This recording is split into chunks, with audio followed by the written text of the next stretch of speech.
भाविक पंकज बोध दिवाकरं प्रतिदिनं प्रणमामि जिनेश्वरं प्रतिदिनं प्रणमामि जिनेश्वरं।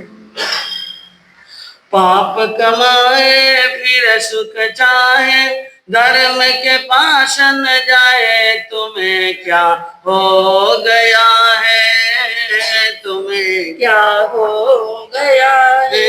खुद ही घर को आग लगाए, खुद ही फिर पछताए, तुम्हें क्या हो गया है, तुम्हें क्या हो गया है। ओ प्यारे बंदे तूने रंग दिया जीवन मोह के रंग में, ओ प्यारे बंदे तूने रंग दिया जीवन मोह के रंग में। पाप कमाए तूने आया न कभी सत्संग में, बीज बबुल का जो तू बोए, बीज बबुल का जो तू बोए, आम कहाँ से खाए, तुम्हें क्या हो गया है, तुम्हें क्या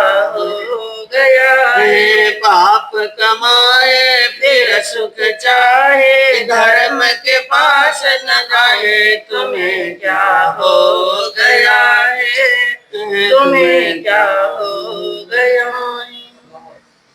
सर्वज्ञ सर्वदर्शी चरम तीर्थंकर अहिंसा के अवतार विश्व वंदनीय शासनपति श्रमण भगवान वर्तमान महावीर के पावन चरणों में कोटि कोटि वंदन। हृदय के अनंत अनंत आस्था के केंद्र, संयम धन के दाता, संसार सागर से तिरने का सनमार्ग बताने वाले पूज्य गुरु भगवान श्रमण सूर्य दिव्य विभूति 1008 श्री मर्दर केसरी मिश्री मांझी महाराज साहब के पावन चरणों में कोटि कोटि वंदन। अहिंसा दिवाकर लोकमान्य संत शेरे राजस्थान वरिष्ठ प्रवर्तक पूज्य गुरुदेव श्री रूपचंद जी महाराज साहब के पावन चरणों में कोटि कोटि वंदन। वरुद्रा भूषण संत शिरोमणि पूज्य प्रवर्तक गुरुदेव श्री सुकन मुनि जी महाराज साहब के पावन चरणों में कोटि कोटि वंदन। साधना की प्रतिमूर्ति सद्गुणों की उपासिका सरल मना शांत दांत गंभीरा गुरुवरिया मां सती श्री सज्जन कंवर जी महाराज साहब के पावन चरणों में कोटि कोटि। धर्म प्रेमी बंधुओं, शीलवती माता, सर्वज्ञ भगवान महावीर ने भव्य आत्माओं को सदुपदेश देते हुए और जीवन के कल्याण का सन्मार्ग प्रशस्त करते हुए सूत्र फरमाए, जय वीय निगंते किसे चरे, जय वीय बूंदे मास अनंत सो, और जे इह मायाई निजई आगंता गब्बा अनंत सो। प्रभु ने कहा, जो कोई एक व्यक्ति घर बार छोड़ करके निग्रंथ बन गए, घर बार छोड़ करके क्या बन गए, निग्रंथ। और निग्रंथ भी ऐसा जिसके शरीर पर कोई कपड़ा नहीं, परिग्रह का त्याग, संपूर्ण परिग्रह का क्या कर लिया है, त्याग। और जंगल में वन में रहता है, संसार से, संसार के आकर्षणों से बहुत दूर। और जय वीय निगन किसे चरे, और जय वीय भूजे मास अंत सो, और महीने के अंत में एक बार एक टाइम भोजन करता है। एक साधु है और वो भी नग्न दिगंबर जंगल में रहते हैं और परिग्रह नहीं, घर बार का त्याग कर लिया, संसार की सारी मोह माया मोह का क्या कर दिया, त्याग, और खाने पीने पर भी पूरा कंट्रोल, मांस मांस खामण की क्या करे, तपस्या। ऐसा त्यागी तपस्वी, ऐसा वैरागी, ऐसा योगी संत भी जे इह माया ही मिच्छे। इतना त्याग और इतना वैराग होने के बाद में भी कहते हैं कि अगर वे यहाँ पर माया करते हैं, क्या करते हैं, माया, तो आगंता गप्पा अनंत सो अनंत बार माँ की गर्भ में आना पड़ेगा। कितनी बार, अनंत बार जन्म लेना पड़ेगा, गर्भ में आना पड़ेगा, अनंत बार मरना पड़ेगा। यानी उनके आत्मा का कल्याण होने में बड़ी बड़ी कठिनाइयां सामने आएगी, क्योंकि ये माया किसी प्रकार की काम की नहीं है। माया, कपट, ये छल, ये हमारी आत्मा को अपवित्र बनाते हैं, जटिल बना देते हैं। क्या बनाते हैं, जटिल। और कितना जटिल बना सकते हैं। माया अगर उत्कृष्ट हो तो जटिल इतनी उलझ जाती है, इतना उलझ जाती है मनुष्य को, इतना उलझ जाती है कि भगवान ने शास्त्रों में बयान किया कि बांस की जड़ के समान। किसकी जड़, बांस की जड़ देखो निकाल कर तो मालूम पड़ेगा कि जड़ का सिरा कहाँ है और इनका गोड़ कहाँ है। उनको ढूंढने में बड़ी तकलीफ पड़ती है, इतना टेढ़ा मेढ़ा उलझा हुआ और ऐसा गांठ गठीला होता है। वैसा मनुष्य को यह माया बना देती। इसलिए कहा कि असत्य की जननी है, यह माया असत्य की जननी है। शील रूपी कल्प वृक्ष को काटने में कुल्हाड़ी के समान है। अविद्या की आधार, अज्ञानता का बड़ा आधार है और दुर्गतियों को देने वाली है माया। इसलिए इस माया को 18 पापों में पाप मानना है। 18 पापों में क्या मानना है, 4 कसाय में इसको एक कसाय माना है। और 3 प्रकार के भगवान ने जो शल्य बताए, शल्य यानी कांटे। शल्य का मतलब क्या है, कांटे। आपको आगे भी 2-3 बार बता चुके हैं, शल्य का मतलब कांटा। और कांटा हाथ में लगे, के पांव में लगे या शरीर के अंग के किसी भी भाग में लगे, यह कांटा चुभता रहता है, चुभता रहता है। और कभी कभी कांटा तो बड़ा घाव भी कर लेता है। जब तक कांटा नहीं निकले तब तक चैन नहीं। तो 3 प्रकार के जो शल्य बताए, जिसके अंदर माया एक शल्य है। भगवान महावीर ने कहा कि गौतम जैसी करनी कर ले तो भी अगर माया का शल्य नहीं निकले तो 3 काल में भी मुक्ति होने वाली नहीं है। अब आप सोचो बंधुओं, हम सोचें, आप सोचें, मैंने सोचे कि ऐसे निग्रंथ, ऐसे साधु, ऐसे तपस्वी अगर छोटी सी भी माया करे तो भगवान कहते हैं कि अनंत बार गर्भ में आएंगे। तो हमारी ना आपकी क्या दशा होगी, क्योंकि चारों कसाई लगी हुई है। अभी तो क्रोध है, मान है, माया है और लोभ है। किसी में कम न किसी में ज्यादा है। तो सही ना, अभी तक पूरे नहीं छूटे, अभी तक नहीं छूटे, ये प्रमाण के साथ में कह सकते हैं। कोई कह नहीं सा मैं तो इतनी माया नहीं रखूं। कई बार बड़ा प्राणी कहते बात मारे मारे तो लोभ को नहीं हो और मारे इतनी माया को, मैं तो बिल्कुल रखूं को नहीं। लेकिन भगवान के है अगर क्रोध मान माया लोभ नहीं है तो फिर केवड़ी बन जाओ। हाँ, सीधो केवल ज्ञान रहे। अगर कसाय छूट गए तो फिर केवल ज्ञान होने में क्या देरी है। और हमें अभी कौन सा ज्ञान नहीं है, जल्दी जल्दी बोलो। अवधि ज्ञान ही नहीं, मति ज्ञान भी नहीं, मन परियोग भी नहीं, न केवल की तो बात ही नहीं। तो बंधु ऐसा है माया का एक यानी कमाल कि माया मनुष्य को रुलाती रुला। और माया के साथ में कोई एक पाप नहीं आता है। जैसे शुगर की बीमारी के साथ में छोटी मोटी परिवार सहित कई बीमारी आती है ना, तो ये माया भी कई दोषों को साथ में लेकर आती है। एक गांव के अंदर, हमारे राजस्थान के अंदर, एक संग्राम दास जी नाम के एक पंडित हुए। ये सच्ची बात है। संग्राम दास जी 5 प्यारे की बात। कवि थे, बहुत अच्छे कवि थे, बहुत सरल स्वभावी थे, बहुत गरीब थे, जितने सरल उतने ही गरीब। एक बार उनकी पत्नी ने कहा कि बाजार में जाओ तो एक शेर अजवाइन लेके आना। कवि जी ने कहा एक शेर अजवाइन, हाँ। और पंडितानी गर्भवती थी, डिलीवरी होने का समय नजदीक था, घर में अजवाइन चाहिए। कवि जी ने कहा, मैं जहां तक मुझे याद है मैंने एक बार एक शेर अजवाइन ला करके दी थी, पहले भी तुमने मांगी और मैंने क्या दी? उन्होंने कहा नहीं, घर में अजवाइन है ही नहीं। उन्होंने कहा देख लो, ढूंढ लो। मैंने देख लिया, ढूंढ लिया, घर में नहीं है, इसीलिए तो बोल रही। कहा कि भाग्यवान, मैंने पहली वाली अजवाइन के अभी पैसे नहीं चुकाए, क्योंकि कबीर जी के पास में इतनी गरीब थी, इतनी गरीबी थी कि उसके पास में रोकड़ दाम तो मिलता ही नहीं, और जो भी चीज लेके आते बाजार से तो उधारी, और आज उधारी लेके गए तो तारीख लिख दो, आज की तारीख वापिस महीने की आएगी, तब जाकर के वो उधारी क्या होती है, चूकती होती है। लेकिन इज्जत मान सम्मान सत्कार बहुत था, इसलिए पूरा गांव कवि जी का सम्मान करता था। किसी भी दुकान पर कोई भी चीज मांग ले तो कोई मना नहीं करता, और सब अच्छी तरह जानते। आज लेके गए, इसके दाम 1 महीने पहले, 1.25 महीने पहले नहीं आएंगे। अब कवि जी की पत्नी ने बात कही तो क्या करे पंडित। कवि जी गए, एक सुबह सुबह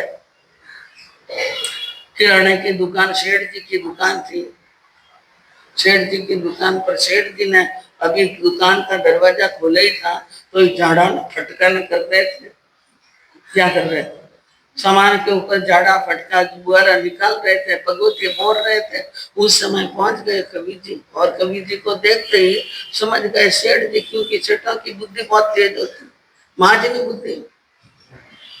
अब आ गया, और आया है तो कीन की, हाँ, और नाम इनर कने है नहीं न, पहले एक ग्राहक आवे दुकान में वही उधारी कर ले तो पूरा दिन ही उधारी। लेकिन अब क्या, कुछ नहीं सकते हैं, आ गए था। अपना काम होने के बाद में कहा, कवि जी राम राम। क्या राम? बोलो हकीकत पधारिया कि एक शेर अजवाइन चाहिए, ठीक देंगे। अब सेठ जी अजवाइन लेके आए, तराजू लेके आए, और एक शेर का बाट लेके आए, एक पलड़े में बाट रखा, एक पलड़े में अजवाइन डाली, और फिर तकड़िया उठाया। तराजू में तोलते थे ना पुराने जमाने में, तराजू कैसा होता था, ऐसे यूं यूं तोल, और सामने वाले देख भाई देख ले कांटो कटे, देख कांटो की जगह, कांटो बिल्कुल कहीं रहना चाहिए। बार बार कवि जी ने कहा, क्या सेठ जी मजाक करते थे? अरे आप तोल रहे हो तो कोई कम तोलेंगे क्या? आप तो बराबर ही तोलेंगे, और मुझे आप पर विश्वास है। कर देख लो भाई। अब बार बार दिखा दिया, देख लिया, तुल गई, पोटला बांध लिया और दे दिया कवि जी के हाथ में, और कवि जी अजवाइन लेकर पहुंचे घर पर, और घरवाली ने खाना तैयार कर लिया था और कहा कि टाइम पर आ गए, गर्मा गर्म जिम लो। अब अजवाइन सामने रख दी जैसे कलश पड़ा है। कवि जी ने भोजन कर दिया, और भोजन करके कवि जी थोड़ी देर सुस्त आने के लिए चारपाई पर लेट गए। अभी आंख भी बंद नहीं हुई, मैं घरवाली किसी काम से अंदर गई थी और ओरे में जाकर बाहर आई और कहा, कवि जी मुझे पुरानी वाली अजवाइन मिल गई। क्या कहा? पुरानी वाली अजवाइन मिल गई। तो कहा कि मैंने कहा था ना भाई, मैं अजवाइन लेके आया। तो कोई बात नहीं, मिल गई, ठीक है, अभी लेके आए, वापिस देते हैं सेठ जी। पहली वाली अजवाइन के भी पैसे नहीं दिए हैं, तो वो वापिस गए सेठ जी को अजवाइन देने। और सेठ जी ने आजकल के ये आपने दुकान मत रहे, एक बार माल बिक जाए तो पाचू नहीं ले, रिटर्न करने जाओ तो लेवे नहीं। लेकिन अब पंडित जी लेना आया है, कवि जी लेना आया तो ले लो, क्योंकि पहली रही दाम बाकी है, फिर दाम बाकी है, क्योंकि आप पाची ले लो कि हाँ ले। लेकिन सेठ जी बोलिया, लेऊंगा तो जरूर, लेकिन तोल के, जैसे मैंने तोल के दी वैसे की वैसी तोल के लेऊंगा। तो कहा कोई बात नहीं, आप तोल के, इनमें कहीं आराम तोड़ो, 100 बार तोड़ो। अब एक पलड़ा में शेर का बाट, एक पलड़ा में क्या रखी? अजवाइन। अजवाइन वाला पलड़ा ऊपर जा रहा है ना, बाट वाला पलड़ा क्या नीचे। अब उसके अंदर 50 ग्राम का एक बाट रखा तो भी पलड़ा ऊपर, 100 ग्राम का रखा तो भी पलड़ा ऊपर, 200 ग्राम का रखा तो भी ऊपर सब निकाल कर 250 ग्राम रखन एकदम पलड़ा का देख लो कवि जी देख लो इसके अंदर से पाव शेर अजवाइन आपकी पत्नी ने निकाल दी। पाव अजवाइन क्या पड़ रही है? कवि जी ने कहा ये कैसे हुआ? कि पता नहीं मुझे मालूम नहीं, देख लो ये कम पड़ रही है, ये कम पड़ रही है। उन्होंने कहा कि मैं सामने बैठा था भोजन कर रहा था और अजवाइन बिल्कुल सामने नजरों के सामने पड़ी थी। बेचारी पत्नी ने तो अजवाइन के पैकेट के हाथ भी नहीं लगाया। हाँ बता कुछ नहीं, कुछ भी हो कि कोई कपूर की गोली थोड़ी उड़ गई कि कुछ भी हो कम पड़ रही है। समझ गए कवि जी के इसके अंदर सेठ जी की क्या है चाल। कहे दास संग्राम वो को वही शेर न लेता देता सा जी वो पड़ियो किणगिद फेर। तोलन वाला ही आप और शेर भी वही ज, बाट भी वही ज और पलड़ो भी वही ज, तकड़ियो भी वही ज, देखन वालों में ने तोलन वाला आप कि कहे दास संग्राम वो को वही शेर के लेता देता सा जी और पड़ियो किणगिद फेर। पर पड़ियो किणगिद फेर इसी थे करो कमाए ने तोलो 12,000 कुमी न राखो काई।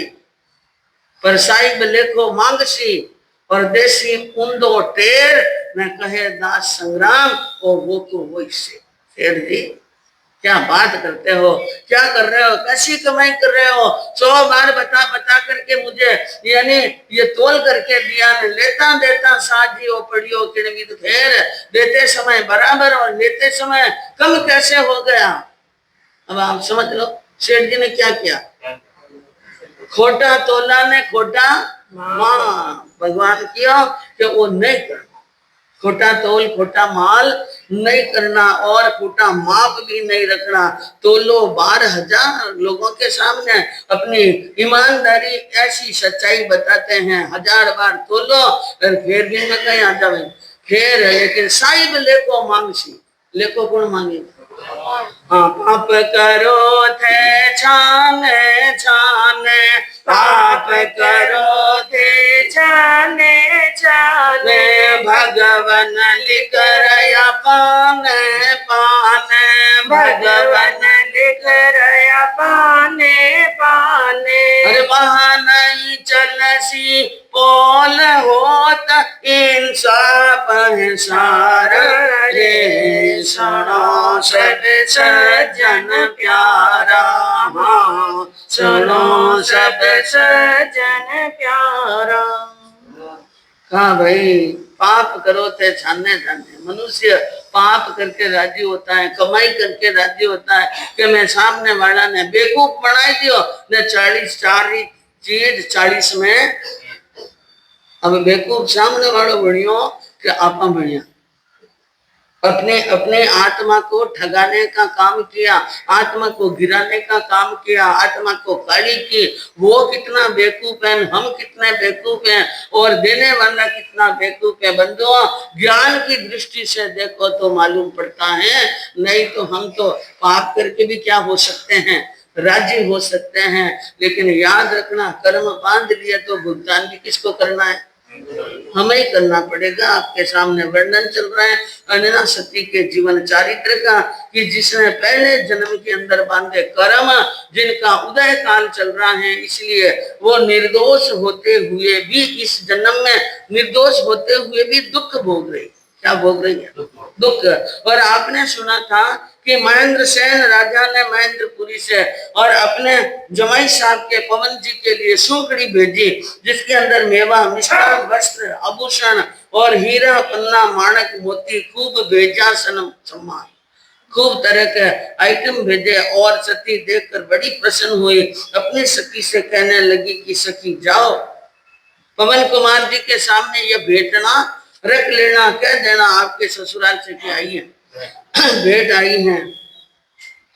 सहेली मारी झटपट आई जय, सहेली मारे झटपट आई जय। मारा प्राणपति रे खबर आय तो वेग सुनाई दे। ये पति ने भेंट दी दे, ये पति ने भेंट न दीजे रे, इन दासी का परिणाम चरण में फिर कह दीजिए। 4-5 सखियों को तैयार की और जिसके अंदर प्रधान सखी थी बसंतमाला, कहा बसंतमाला आज तुम जाओ। आज कौन जाए? तुम जाओ। पहले एक दूसरी सखी को चिट्ठी दे करके भेजा था, लेकिन अब बसंतमाला को भी साथ में भेज रहा है, जल्दी जाओ, वापिस जल्दी आओ और मेरे प्राणपति के समाचार मुझे जल्दी आकर के दो और वहां ये भेंटना दे देना और मीठे नम्र वचनों से हाथ जोड़कर अर्ज करना और मेरा उनके चरणों में प्रणाम भी कर। अंजना ने आपके श्री चरणों में प्रणाम भेजे हैं, प्रणाम किया है और मेरी अर्ज भी सुना दीजो कि इस प्रकार आपका इंतजार कर रही हैं अंजना, आप जल्दी से जल्दी महल में। लेकिन पवन जी की स्थिति तो बड़ी विचित्र है। कहते हैं उनका तो मन फटा हुआ है। क्या है? हाँ, कांच कटोरो नयन जल, कांच कटोरो नयन जल ने माणक मोती मन, इतना टूटा ना मिले पहले करो जतन। कांच कटोरा, कांच का कटोरा न आंखों से निकला हुआ आंसू, माणक, मोती न मन, ये चीजें टूटने के बाद में वापिस जुड़ती नहीं है। इसलिए कहा ज्ञानियों ने कि पहले करो जतन। इनके तो पहले क्या करो? जतन। और अब अंजना मन किसी का तोड़ना नहीं चाहती है, लेकिन कर्मों की गति क्या चल रही है? बड़ी विकट चल रही है। इस कारण से उनका जो भी काम, जो भी सोचा हुआ है वो सारा क्या पड़ रहा है? उल्टा पड़ रहा है। बसंतमाला वहां से क्या हुई? रवाना हुई। बसंतमाला ने डाली चाले सखिया रे परिवार, आई हूँ सहिया में डर के, आई हूँ सहिया में डर के, पवन कुंवर के द्वार दी धन सती अंजना, साची सतवंती राची शील में। बसंतमाला और भी कई सखियों को साथ में लेकर उन सखियों के परिवार से बड़ी होश और बड़ी प्रसन्नता के साथ में रवाना हुई और पवन जी के ठेठ यानी उनके मंदिर महल के द्वार तक पहुंचे। और उस समय कंवर साहब महलों के बीच के अंदर नाटक देख रहे। क्या देख रहे थे? तरह तरह के नाटक क्षणकार हो रहे थे। नृत्यकार नृत्य कर रहे हैं, वाद्यंत्रकार वाद्यंत्र बजा रहे हैं और वहां पर जोरदार महफिल जमी हुई है। और कंवर साहब उनके देखने में इतने मग्न, इतने प्रसन्न और इतने खुश हैं। और उन खुशी के बीच में पहुंच गई बसंतमाला। क्या पहुंच गई? बसंतमाला। और देखा दूर से आती हुई बसंतमाला में प्रजलियो पवन कुमार। पवन कुमार के तो आग लग गई।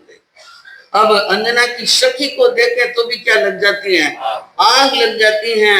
लेकिन फिर भी नजदीक जाकर बसंतमाला ने नमस्कार कर, बसंतमाला ने धरियो भेटनो था, नमस्कार कर और हाथ जोड़कर नम्र भाव से शीश झुकाकर कंवर साहब के सामने भेटना रखा और कहा यह आपके ससुराल से आया हुआ भेटना है, अमूल्य भेंट भेजी है और अंजना ने आपके चरणों में प्रणाम किया है और मेरी सखी अंजना आपका यानी इंतजार कर रही है। ये सारी बातें कही और पवन जी ने सारी बातें इन कान से सुनकर उन कान निकाल दी और अपने आसन से खड़े हुए और जहां पर वो भेटना रखा हुआ था उन भेटने के पास में आए और आकर के थाल भरे भरे मोती और माणक और हीरे पन्ने और वस्त्र आभूषण और जेवरात सब के सब नाचने वालों में बांट दिए।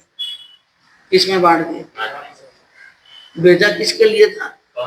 पवन जी के लिए। ससुराल से अमूल्य भेंट आई थी और उन भेंट को उन गंधर्वों के बीच में, नाचने वालों के बीच में और ढोल बजाने वालों के बीच में, नृत्यकारों के बीच में बांट दी। और ये देखकर बसंतमाला का धैर्य टूट गया और कड़ी कड़ी बसंतमाला को जोरदार गुस्सा आया। ये कौन सा तरीका है? ये कौन सा तरीका है, कौन सा सलीका है? ये राजकुमार के राजघराने में रहने वाले राजकुमार को अपना तरीका न सलीका भी मालूम नहीं है कि भेंट कहां से आई और किसके लिए आई, और उस भेंट की क्या आपने तुलना की और क्या मान सम्मान रखा अपने ससुर का और ससुराल वालों का। ये देखकर बसंत माला को जोरदार क्या आ गया, गुस्सा। अरे देख दशा ये बसंत माला ने उठेरी सया पार, आई तम उतावली सर कुबराणी के द्वार दी धन सती अंजना, साचे सतवंती राची शील में। वहां का यह दृश्य देखकर गुस्से में भरी हुई बसंतमाला अब कमर साहब को बिना हाथ जोड़े वहां से क्या हो गई, रवाना, रीस में भर गई और ताम आई उतावली, जल्दी जल्दी चलती हुई आए और कुबरानी यानी अंजना के द्वार पर आई और अंजना को साफ साफ शब्दों में कह दिया, कुंवरी जी आप अपने दुख करो कि रो या माथा फोड़ो, कुछ भी कर लो, मैं साफ साफ कहती हूँ कि सुनो कंवरी सा कान लगाकर, साच कहूँ समाचार, देख लियो मैं आज नजरा थारो, बोंदू है भरता। ये आपका जो पति है ना, ये बोंदू है, एक नंबर का गिवार है। इनको क्या कहना चाहिए, एक नंबर का मूर्ख कहना चाहिए। कौन कहता है यह राजकुमार है, कौन कहता है यह 72 कलाओं का जानकार है, कौन कहता है यह प्रहलाद सिंह जी का बेटा है, और जिनको बिल्कुल भी तमीज नाम की कोई चीज नहीं। इतने सारे शब्द कहे और सारी की सारी क्या बता दी, बातें बता दी कि इस प्रकार जो अमूल्य भेंट भेजी थी, रत्नों की भेंट भेजी थी और सुंदर सुंदर आभूषण भेजे थे हीरों से जड़े, वो सब आभूषण और सारे कपड़े वस्त्र और मिठाइयां खाने पीने के सब गंधर्वों के अंदर बांट लिए हैं। ये बात सुनी तो उन अंजना को भी बहुत दुख हुआ, मन के अंदर बहुत पश्चाताप हुआ और याद करने लगी क्या बात है, क्यों ऐसा करते हैं। लेकिन एक बात का देख बसंतमाला, एक बात का ध्यान रख, तू मेरे पति के ऊपर किसी प्रकार का लांछन नहीं लगाना। वो बंधु नहीं है, वो बीमार नहीं है, वो बहुत ही पुण्यवान है, भाग्यशाली है और अकलदार भी है, सब प्रकार से समझदार है और तू खुद समझदार है। तो एक राजकुमार युवराज के लिए ऐसे शब्द कैसे वापर सकती हैं। उन्होंने कहा इसके अंदर उनका दोष नहीं है, दोष किसका है।